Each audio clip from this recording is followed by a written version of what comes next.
మొన్న జరిగిన sem exams అప్పుడు ఒక ఫామ్ మూమెంట్ జరిగింది. ఇంకా నాకు దెబ్బకి మాటలు రాలా, నాకేం అర్థం కాలా. ఇంకా మనం సెమ్ ఎగ్ చదివేది లాస్ట్ వన్ నైట్ బ్యాటింగ్ చేసిన పరిస్థితి ఎలా ఉండిద్ది? కాన్ఫిడెన్స్ ఏమో 100% ఉండిద్ది, సబ్జెక్ట్ నాలెడ్జ్ ఒక 10% ఉండిద్ది. వీడికి కొత్త క్వశ్చన్స్ చూపించి అస్సలు కలిది కూడా ఉన్నది కూడా మర్చిపోతాడు.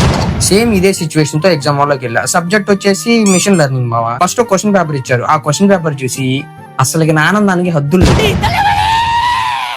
చాలా హ్యాపీగా ఫీల్ అయిపోయాను. అసలుకి లాంగ్ ఆన్సర్స్ షార్ట్ ఆన్సర్స్ అన్ని వచ్చు, టైం వేస్ట్ చేయడం దేనికని చెప్పేసి అప్పుడే ఒక క్వశ్చన్ కూడా రాసేసాను. ఈ లోపే ఒకళ్ళు వచ్చేసారు, ఈ క్వశ్చన్ పేపర్ మీది కాదు, నిన్న సప్లై ఇవ్వాలి అని అన్నారు.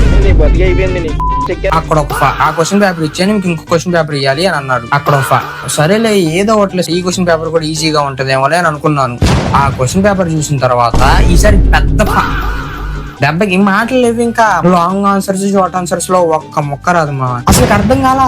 పెన్ను కొంచెం కూడా కదల్లా. ఈ సిచ్యువేషన్ లో నా రోల్ నెంబర్ వెనక రోల్ నెంబర్ ఒకళ్ళ ముక్కల హాల్ చూసుకోవడం తప్ప ఏం చేయలేదు. ఎగ్జామ్ హాల్లో మీకు కూడా ఇలాంటి ఫామ్ మూమెంట్స్ జరుగుంటే ఒకసారి కామెంట్ చేయండి.